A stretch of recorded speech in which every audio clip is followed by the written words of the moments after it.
Hey beer geeks, and welcome to one of the most famous and beautiful wine regions in the world. But you wouldn't know it's beautiful because the clouds are so low. I haven't even seen Table Mountain yet, and it's just rained ever since I got here. But it's okay because we're making our own warmth in fact, an old historic winemaking unit here. And I am at Soul Barrel, who have a really unique take on all kinds of fermentation, not just beer, and have really got involved in using local ingredients, native beer styles, and indeed, I'm surrounded by botanicals that also go into the brew. So Soul Barrel are one of the most unique breweries I've ever been to, in a truly stunning place, and doing some remarkable work both to introduce different styles of beer to South Africa and indeed to introduce new styles and new approaches to brewing in general. This is Soul Barrel, and if you're ever in South Africa, this has to be on your list.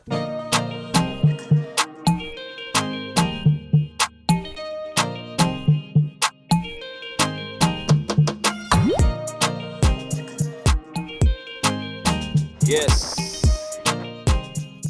We've nearly come to the end of my adventures in the Western Cape, a place I spent just 1 week in, but will remember for a lifetime. I've been blown away by the quality of the beer in this fledgling scene, and combined with the beautiful food, welcoming people, and of course breathtaking nature, it's quickly become one of my favourite places on Earth. Of course, wine lovers have known the joys of Cape Town for a long time, and wherever I went in the city or the beer scene, wine has loomed large over it. Both Igear and Woodstock clearly venerated local winemakers, and used their barrels and even produce in their breweries. Soul Barrel takes it to the next level though. The brewery can be found in the heart of wine country to the east of Cape Town, in an old wine cooperative. There they quite literally make beer in the old fermenters, which have been hacked through to create multiple cube-shaped rooms that make it feel like a Stone Age space station. Some cubes hold the brew house, others steel conicals, some wine barrels, both full and empty, and one is used for malting and even as a cool ship. The beers being made are almost all odes to the surrounding landscape, vineyards and drinking culture. South African hops feature heavily, as do local herbs and spices, often paired with wine barrels and grapes. Soul Barrel is, in process and output at least, the most South African inspired brewery I visited. But sometimes you need someone from the outside to look at what you have and get people excited about it. Which is why this South African brewery was founded by an American. Hi guys, I'm Nick. Welcome to Soul Barrel. This is our quaint little brewery. It's located within a historical building that used to be the Drakensberg Winery Co-op, which was built in 1906. So you can see here with the tank walls, we're sitting inside the former winery inside the tank. So you used to come in through this hallway and down to the production area. We've dug out the wine tanks to put the brewery in. So let me show you around. So these, you can see here, this was the original cellar built in 1906. We've dug it out here to put the barrel aging, the fermentation tanks, even some seating.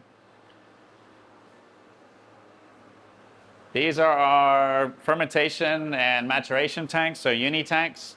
We do about 500-liter finished beer batch size. These tanks, and then this is the brew house here. This stuff was all custom built locally by a local manufacturer to kind of our specifications and to fit the space that we're in. We do kind of a wide variety of different types of beers, so we like to have the flexibility to do different things and use different techniques. Today we're brewing Oatmeal Stout, which is our winter seasonal beer. Here in South Africa, it's beginning to be winter now. So that's just a 5% toasty, roasty, creamy oatmeal stout. Then we've got some more barrel aging here, some more back over here. So because it's kind of this unique historical building with different kind of tank rooms, we just try and make the best of the spaces, make best use of the space as we can. So we kind of fit things here and there and everywhere. The chiller and the hot water tank are on top of the tanks. And then back here we use this room as for a couple of different unique purposes. We make our own malt, so that's kind of a big part of our program. Is we're very passionate about using local ingredients, and so we malt our own barley and wheat in this room. Traditional floor malting, where we'll steep and germinate and then dry in the sun. Then we also use it as a cool ship.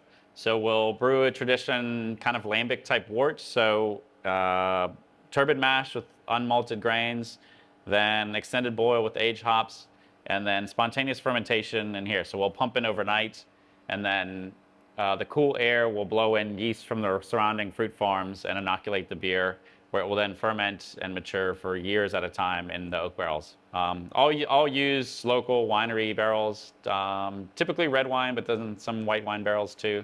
We have two kind of types of programs of barrel aging. One is in used wine or spirits barrels, so kind of clean fermented beers. So these are barley wines, imperial stouts, different strong beers that take up a lot of the flavor of the oak and the previous spirit that was living in the barrel.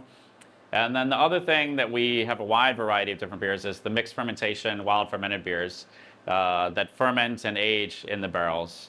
So we do probably 3 to 4 different kind of mother programs for those that we tend to blend and then release unique vintages and different types of that we'll see later. So these barrels have been here since before we even started. We pretty much never really empty the barrels. We just top them up as we go. And then one of the barrels in the back is a really special barrel that we always do primary and secondary fermentation, and we never pitch yeast. So every time we empty it, we brew right back into it. So we've got kind of a unique, like a variety of different barrel aging things that do here. And it works really well in our brewery because it's a cellar. So even in summer, this place doesn't get above maybe 22 degrees. So the cellar conditions are very good for the barrel aging actually, which helps. So this is our little garden. We're really interested in exploring new and unique South African beers. So part of that involves growing different plants, and there's a class of shrubs here in South Africa called fynbos that we like to sometimes use in the beer that have a very distinct flavor, and there's a wide variety of them. There's really thousands of different types. So what we grow here is African wormwood. That has a very strong bittering component, but can add a floral note to it. This is a type of sage called blue sage that can add a little bit of citrus, but proper sage type flavors. This is probably our favorite here. It's a fynbos called Pelargonium citronellum, and it gives a really strong kind of lemon sherbet. When I was a kid growing up, we had this candy called Lemon Head that it reminds me of. So it's very kind of candy lemon to me. So we have a couple of different beers that we pretty much dry hop with it. So we just add it in the aging, and it adds a lot of that fruity kind of that candy lemon type flavor, which is really cool. Then over here we've got mugwort, we've got some different types of sages, the hops. Most people actually haven't ever seen hops in real life. So we'd like to kind of give people that experience where they see what a hop actually looks like. It's not like we're a commercial hop farm, so we don't cut them down and harvest everything at once. Well, we actually harvested 3 different times. So we'll pick the ripe ones and then leave the ones that are coming out, so they ripen at different times. In our garden, we pretty much grow 2 varieties. We go Southern Passion, which is probably our favorite South African hop, and then South African Cascade, so it's Cascade, which grows here. These plants have been here for about 4 years now. So the first year they didn't do too much, but they're really growing strong. This year was definitely our record harvest. And then we started growing up there, and then some along there. And then actually in spring this year, we're going to be planting kind of a little bit of a mini hop field in the front of the building, so people see it as they drive by. Because I think it's cool. In the winelands, everybody's used to seeing the vineyards and seeing the grapes growing and have that aesthetic on what the place looks like. And so we want to bring that experience to beer, and that you kind of see the ingredients growing. Now, full disclosure, I was suffering from the excesses of a night at the Banana Jam Cafe when I visited Soul Barrel. But by the end of that tour, I was super intrigued and excited to try the fruits of Nick and his team's labour. And the next hour or so of tasting was one of the most illuminating I've had in a taproom for years. I learned new processes, tasted new ingredients, and even tried styles I'd never had before, reminding this increasingly cynical beer nerd that every time you think you've tasted it all, someone somewhere has a surprise for you. So Nick, thanks so much for having me. This is one of the most unique and beautiful breweries that I've ever been to. How did Soul Barrel come into being? So we started at the very end of 2017. So I'm American, I guess, as you can tell with the accent. My ex-wife is South African, and we moved here at, I guess, a year before that. So it took about a year to set up the brewery. To cut through all the tanks. Yeah, exactly. So it was a lot of work. So we had to cut through all the tanks. There was a lot of construction work here. The licensing here takes about a year anyway. So the licensing takes a while. Then, we had to kind of like look at the different equipment options and source the equipment. And then this, we kind of designed it ourselves. We built it. Because obviously you've brewed in America and worked in distribution in America with like some pretty big breweries as well, like New Belgium and Navita and stuff. What was the concept here? Because it feels, quite different to obviously a lot of the other breweries that have got really excited by sort of the American craft beer movement. Yeah. You've been very excited by the local ingredients and vineyards and everything that's here. Yeah. I think for us, it's about trying to kind of offer something unique to the world, like give our own, bring something new and that's interesting and that's significant and means something. So like whether it's stouts or IPAs, like most South Africans only know basic lager as beer. And, we're on that kind of mission to like show them the whole world of beer and get them excited about all these unique different beers as much as we are. So that's a big part of what we do. Then concurrently with that, it's about trying to kind of forge new ground in beer and say South Africa has a unique history. It's got a really diverse agriculture and natural resources. And so how do we take this and not be kind of chained to like one idea on we should brew beers from this or from that, but really kind of like try to have a new approach and use these local ingredients and kind of make the most of them and new interpretations. Yeah, so even like, so what we've got here is, I guess, sort of a classic American pale IPA kind of style. Yeah. But this is South African hops, right? Yeah, exactly. So it's all South African hops. So this is one of our flagship beers that we've had since we first opened. It's called Cape Cone. So this was our kind of passion project for South African hops. When we first started brewing it, it was kind of like a hazy style beer because this would have been, 2018 type thing. And that we were obviously influenced by like that movement and what was happening.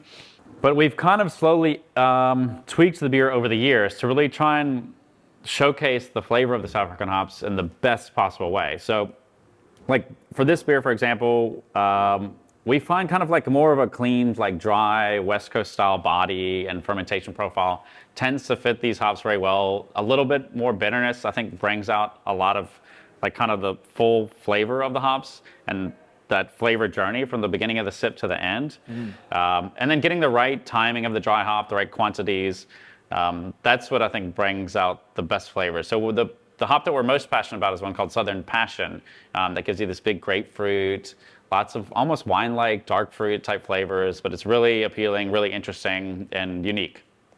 Yeah, I mean, it's got this lovely, this sort of pine needle oaky kind of character to it, as well as like really fresh, like I think like apple and orange skin and this kind of stuff. It's a really really unique aroma. It reminds me actually a little bit of some of the British hops that are coming out right now, where you've got this kind of almost orchardy. Oh, cool. Kind Oh, of interesting. to it. Okay. Yeah, it's a really, really lovely aroma, and I can see how that definitely suits a West Coast kind of style better than a New England. For us, our philosophy on brewing and beer is really about having a sense of balance and structure to the beer. So there's a beginning, there's a middle, there's an end, and the flavors support each other. And it's the right amount of intensity at any different point. It's the right amount of intensity from any different ingredient. But all these things have to work together. So like this beer, even at some point we just upped the IBUs by like, let's say 3 or 4 IBUs. And that really like made the aroma or the mid palate sing a little bit better. So it's trying to dial in like the way the beer sits as in whole. That's really how we approach really all our beers, is that sense of balance and structure.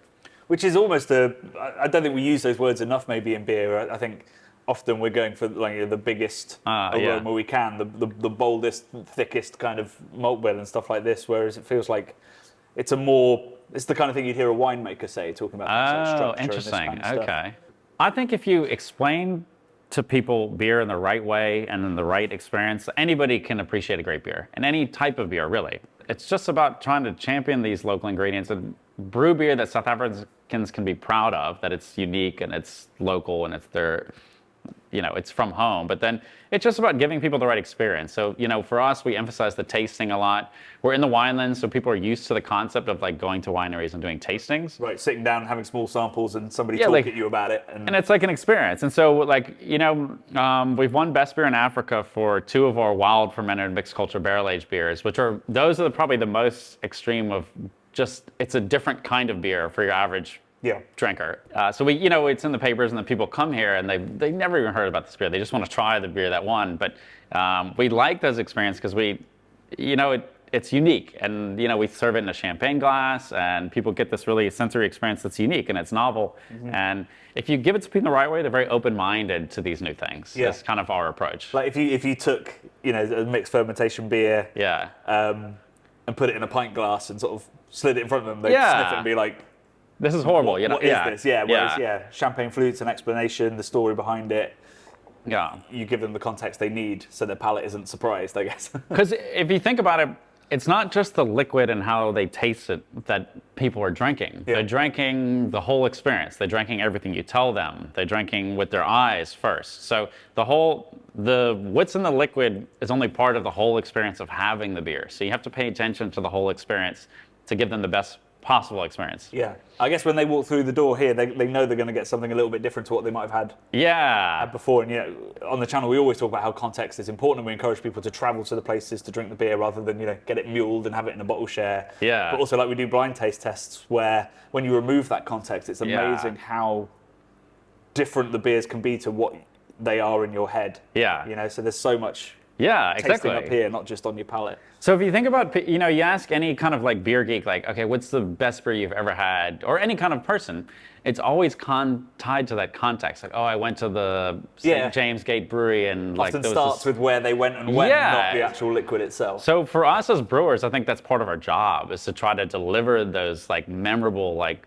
experiences where you're like, wow, this was like a once in a lifetime beer experience because of everything around it, including the liquid, Yeah. Well, I'm looking forward to some once-in-a-lifetime experiences with some of the beers that you've put together for us to have a little tasting through. Some styles I've never tried before, some ingredients I've never tried before. So yeah, let's get stuck into those. Okay, cool. So this is just about the most eclectic lineup, I think, of beers I've ever seen on a table from one brewery. Where are we going to start with the tasting? So the first beer we'll start with is our autumn seasonal called Harvest Ale. So it is what it says it is. It's a concept of using lots of different things from the harvest to brew with. So for this year, each year it changes depending on what we can source and what we find locally that's being harvested at the time. Yep. This one had late harvest Sauvignon Blanc, pretty much raisins. So we from Franschhoek. So we let the grapes turn to raisins, added them directly to the mash. Then we got pumpkins from Babylon Storen, and we roasted them in the pizza oven, added them as well to the mash. And then a big part of what we do here is making our own malt. So it's a project we started probably, I want to say in 2021. So we steep and germinate in the back, and then we pretty much do mainly barley and wheat, although we've done oats before. So this beer has a large percentage of our own wheat malt. So we leave the rootlets on it, which gives it kind of a nuttiness to complement kind of the nutty type, amber type flavors that we add with the malt bill. Then in addition to those, we add apricots from Stellenbosch into the whirlpool. And then we dry hop the beer with a flower called sweet thorn. Sweet thorn is a really fascinating flower. So it gives it this almost orange, kind of Belgian Witbier candy-like flavor to it. So it's really about kind of the maltiness, the sweetness from the fruits, the malts, and then the fruitiness from the flowers, and then the apricots. So it has like a toast in it, a little bit of that fruitiness, but kind of crisp and dry on the finish to balance those kind of sweet flavors. Yeah, it's really nice. It's got a really kind of like almost like well, I guess it's kind of caramel. Yeah. But it's like, it feels like caramel, like roasted caramel. Pumpkin or something, yeah. Caramelized pumpkin is essentially what you really get from that. It's really distinct. And then it's also got, loads of sweetness, raisiny sweetness, and kind of lost for words because it's so, like you said, crisp and clean on the finish and so almost simple. Yeah. Then you start to try and describe it and you can't. Yeah. Because it's really, for us, it's a it's 6%, so it's a little stronger, but it's kind of like this getting into winter, autumn type. But it's a pint beer, you know. It's it's not meant to be this esoteric, strange kind of thing. So it's it's one of our better sellers whenever we have it, because most people can appreciate the concept and the flavor. Yeah. But you also, I don't think you need to know that incredible story and everything in there to go like, this is delicious sort of robust autumn style kind of amber ale. Yeah. It's really cool. And I think that's an approach we take with almost all the beers. Like if you want to kind of dive deep and get into the nuances, you can. But like every beer should stand on its own, and has appealing and balanced flavor that anybody can really appreciate without being a beer geek, without knowing anything about brewing. Well, yeah, let's go on to the next one. I'm excited to keep trying. So this is like a local native style in your interpretation. Yeah, okay, so this one is kind of unique. So there's a traditional type of beer in South Africa called ukomboti. So across pretty much most of Africa, you have what we call traditional African beer or traditional sorghum beer. So these are sorghum-based beers where you kind of, it's not brewed like Western style, normal, mash tun, lauter tun, boiling, fermentation with single culture yeast. You basically do a sour mash, then overnight, which gelatinizes the starch. So sorghum malt gelatinizes at a higher temp than barley, so not at mashing temps. So you have to gelatinize it first, then the next day you're kind of boiling the mash to finish the gelatinization, sterilize it then, because obviously you have a lot of wild microbes growing on the grain. Then the way these beers are made is they kind of ferment and mash at the same time. So then you add yeast and grain, and it's mashing and fermenting, and you strain it. And so then as that wort type liquid that's mashing and fermenting at the same time is then packaged, sent to distribution, or really made at home, and then you consume it fresh like that. Yeah. So it's so it's still sort of live and living and fermenting even as it's out the door. Yeah, exactly. So it's a fascinating beer culture. Like it's still alive today. So in the villages and stuff, people still brew this beer, and it's passed down by the grandmother. But it's a living beer culture that's probably at least 200, 300, 400 years old, possibly longer, based on the method. So it's just a fascinating thing that we have here. And it's mostly women and sort of domestic. It's not been commercialized. No, so you can buy commercial examples of it, and that's popular. But this is a rural, like very small thing that is mostly brewed at home for celebrations. All right, wow. So this is a kind of unique interpretation of it. So when we first tried ukomboti, what struck us as fascinating was the balance of like the maltiness, which is a lot of starch. So it's a lot of starch when you're drinking it, with the acidity. And obviously, like as an American working for like a Belgian-inspired brewery, like the acidity really fascinates us and intrigues us. So we thought, okay, is there a way to incorporate it with kind of these American and European barrel aging techniques? So we brew a traditional batch of ukomboti, and then we strain it as per normal. But then instead of like drinking it fresh, we then put that in a barrel with like one of our mixed culture beers, and then let them co-ferment for years at a time. So that ends up drying the beer out, but it gives a very like bright lemon kind of character to it. You get the grain sweetness in there. There's some fruitiness mixed in from the cultures, but yeah, just the aroma. I was trying to work out how to describe it. It reminds me. It's almost like a dessert wine. Like there's loads and loads of sweetness and I guess almost grapiness to it. Yeah. But alongside that mixed fermentation culture that you'd expect from a lambic or something, so it's sort of a bready dessert wine kind of. Yeah, vibe. definitely. Yeah. Like because it's in a wine barrel, and we just find the sorghum actually has a little bit of like a sweetness to it that even carries through after many years in the barrel. I think that just works well with the acidity. Yeah. Yeah, it's really. What strength does it finish? 6.5. Yeah. 6.5. Yeah. I mean, it feels really fresh and light and Berliner Weissy almost. Yeah, definitely. A big, bold, complex aroma. And something kind of lingering on the tongue as well, like a little, like not a tannin, but a slightly oily kind of quality or something that just lingers. That comes from the sorghum. So the sorghum has like this oily character to it. Huh. Yeah. Wow. Yeah, again, it's sort of incredibly crisp and simple, but so that's for us. It's like the beer culture. That beer culture is fascinating, and like for us, it's just something we want to continue to explore and learn more about. And so this is kind of our way of like taking that and brewing it in a way that makes sense to us and we find interesting. Yeah. Yeah, remarkable. Like I've never tasted a beer that has never had a beer that smelt that way or finished that way. It's a really but bookend, like that's the bookend to what feels like quite a traditional kind of mixed firm. Yeah. It's remarkable. Yeah. Really cool.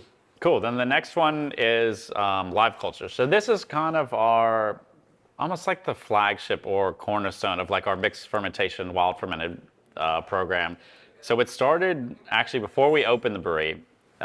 We had a 500 liter wine barrel that we inoculated with different microbes, like some that we cultured from the brewery. And then we brewed kind of a traditional Saison type wort and fed the barrel. And then every batch that we brew, we empty it and we brew right back into it. So the yeast culture evolves with each batch. So that's why it's called live culture. When we first started, we had 4 beers, and this was one of the 4 beers that we had. Just because we really wanted to showcase these styles of beers and it was something we were interested in. So we've had interns from the university like study the culture, and there's dozens of different yeast strains in it now. Right. So each batch is different from the one before. So this is a new vintage.